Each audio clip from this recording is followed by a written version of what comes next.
Oh, welcome back to another Tua Tagovailoa content and Miami Dolphins. Hey, by the way, congratulations to Brian Dable, who was in the running for the head coaching job here for the Miami Dolphins.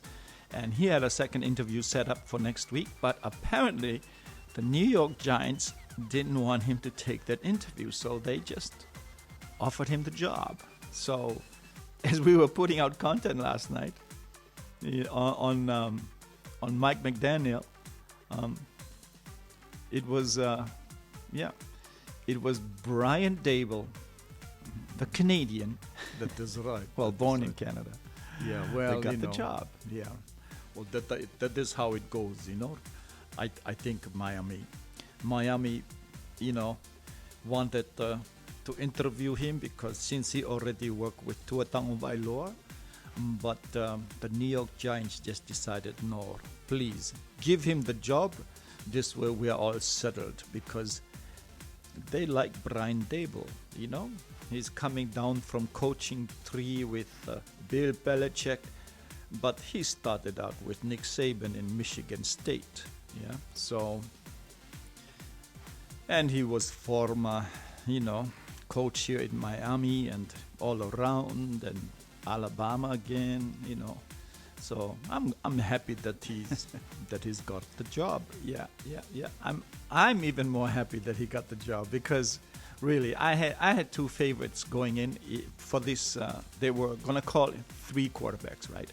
So 2 of them I was really sure had a possibility. It was Brian Dable and also Mike McDaniel, not McDaniels. McDaniel. Yeah, and so but today we want to do a content on Kellen Moore because like I said, we would put up content and just show a little bit of Kellen Moore because he's at this position where people are looking at him as a future head coach, and he's really got the talent and everything, He's got the talent, and they're both young. Him and Mike McDaniel, they're both very young. I'm not sure if they're gonna get another person now that Brian Dable has a step back. So not really sure who are they gonna get. Okay, that is right. Let's introduce ourselves. I am Big Euro or Big Bets, and this is our co-host here, who is owner of this channel, Ukulele Visir. Yeah, thank you. We are here for supporting, yes, Tua Tagovailoa. Yeah, thank you. And if you go out there, there's a link at the bottom for his channel. Basically, it's you have the big European Tagovailoa supporter fan club. So go ahead and subscribe to his channel because sometimes, most of the time, he's reposting this because we want to put out as many positive headlines as possible onto the internet. That is right. That's why we do that. Yeah.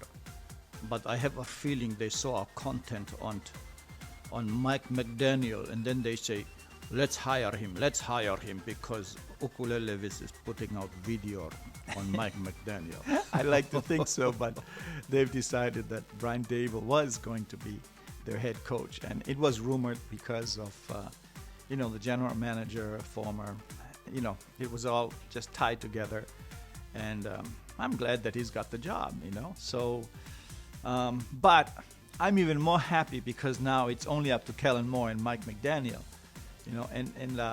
Who I'm hoping for, and I want to, but I really can't influence people. So let's do a little bit about Kellen Moore, so our viewers can have a little bit of an idea who he is. I'm sure a lot of you have already heard who he is and where he's been,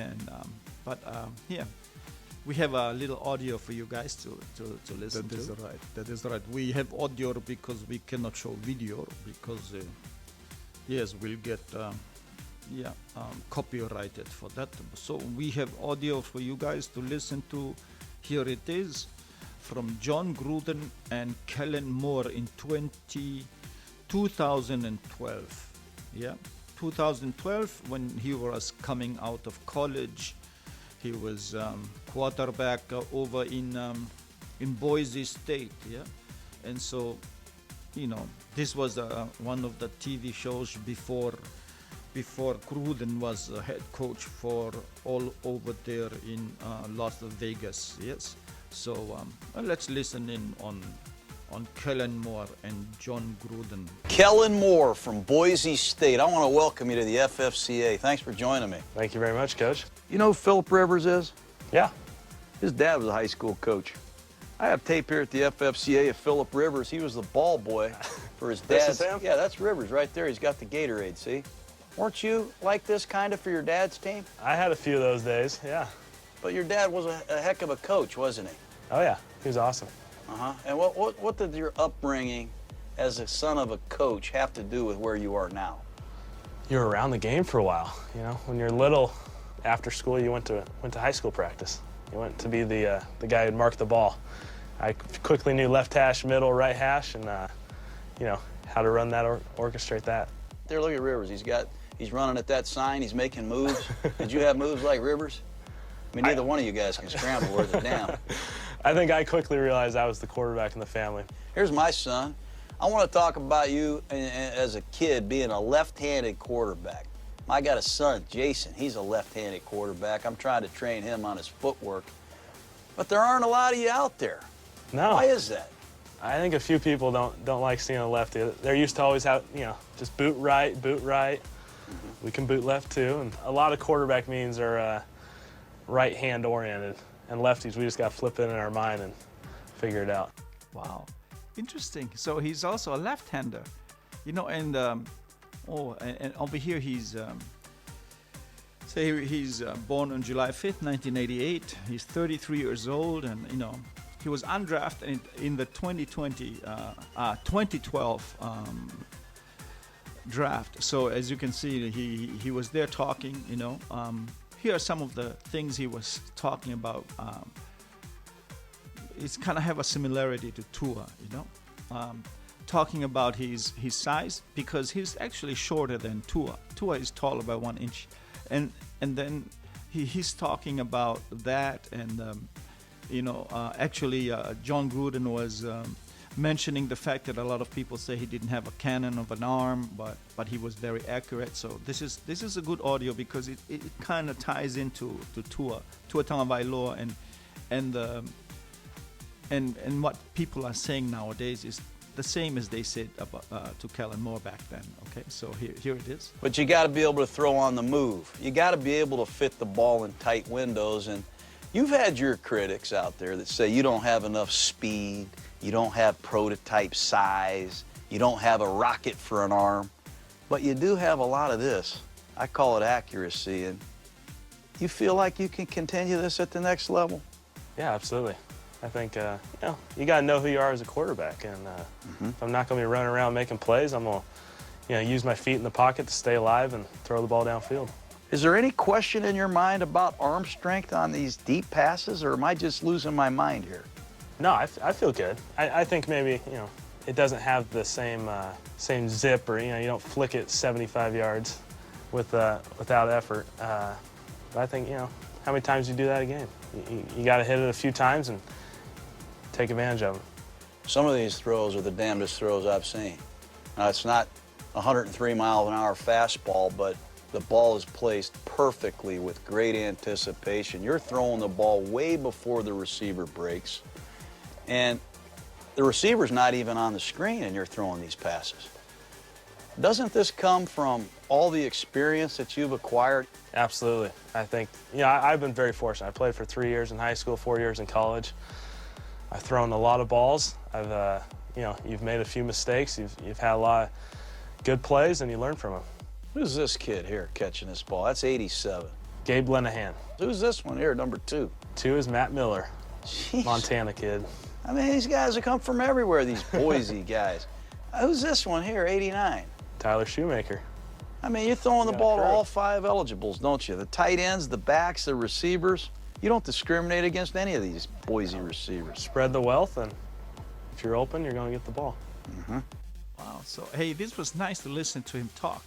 It's very telling. Like, even though it was an interview in 2012, what's interesting is that the fact that he kind of speak like a coach back then, you know, like to know that his father was like a coach, you know, and so it's nice to see a high school coach. Yeah, it's nice to see that he's grown up listening to his father, playing the game, being a quarterback, and you know, to be able to pass it on, you know, this information. Absolutely. So maybe that's why, like, Dallas Cowboys did really well this year. Yeah, that you also see that it is possible in the future that he is a head coach. Maybe not this year, but in the future, he's definitely, because the way he talks, the way he explains things, you know, it seems like he knows what's in his head. He also knows the hardship that probably, for example, he knows what it is like to be Tua Tagovailoa, because everybody doubted him in the very beginning. Yeah, it's the same. And when you think that he has this type of kind of the way he's talking, he's very patient. It seems like he's patient. He's knowledgeable.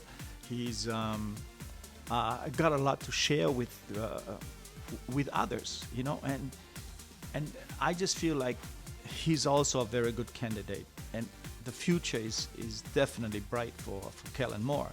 You know, I mean, they have the franchise record in scoring in 2021.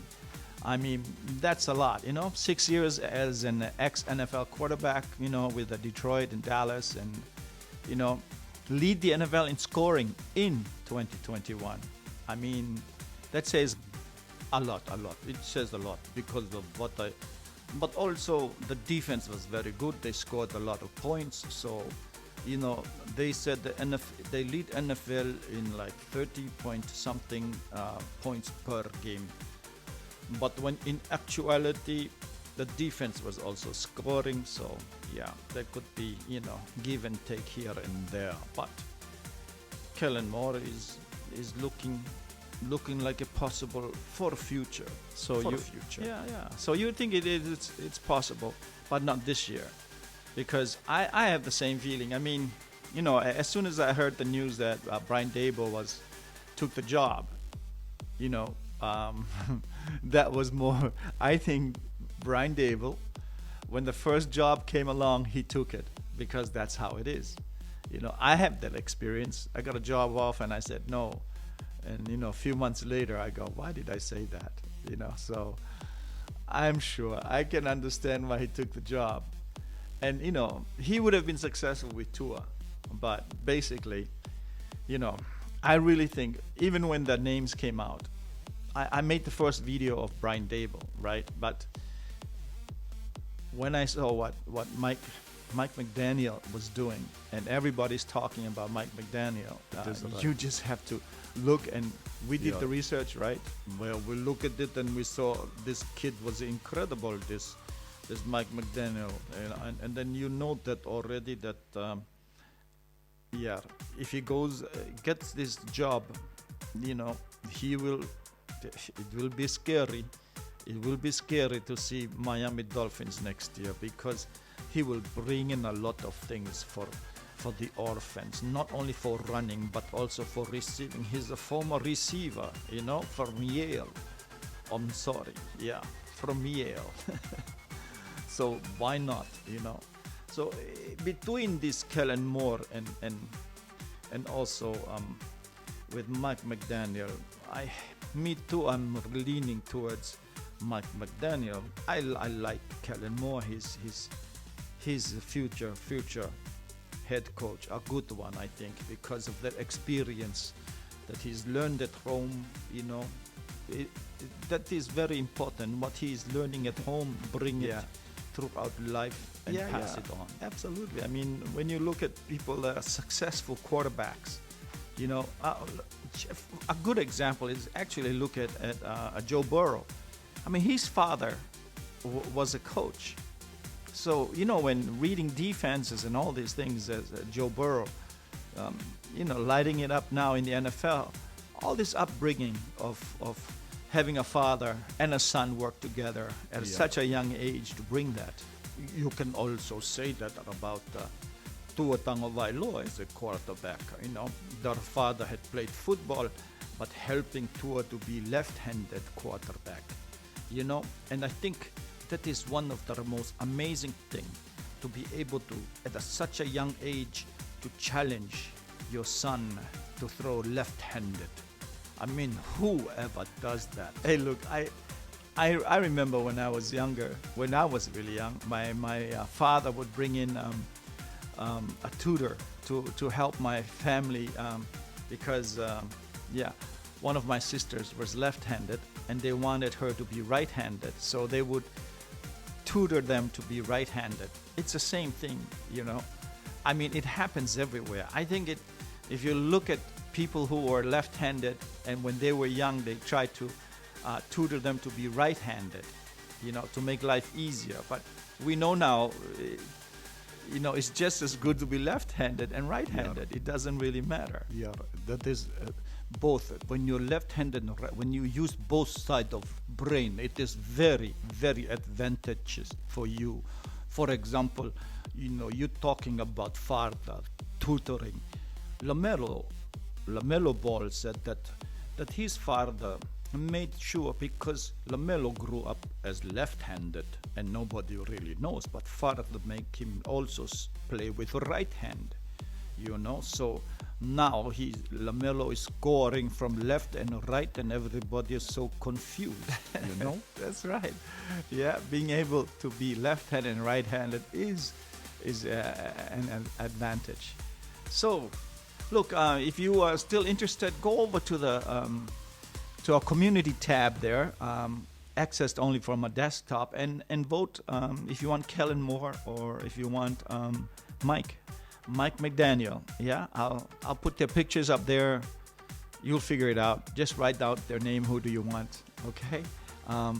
But I'll put it in the back, or you can just put thumbs up. You know, hope that we are picking the right person that you want, that's good for the team, and I think both of them are great choices. You know, I have my favorite, you know, but you know, we just hope that everybody is satisfied with who comes. But I'm just using this because I'm not really sure if Jim Harbaugh is available. So let's just go with Kellen Moore and with Mike McDaniel. All right, everybody. Thank you very much for joining us. And then, we'll come back next time with another video. But as always, you guys all take care of yourself and be safe out there. All right, everybody, take it easy. Oh yeah, oh yeah, oh yeah, oh yeah. Oh yeah, Tua Tagovailoa. Oh yeah, oh yeah, oh yeah, oh yeah. Oh yeah.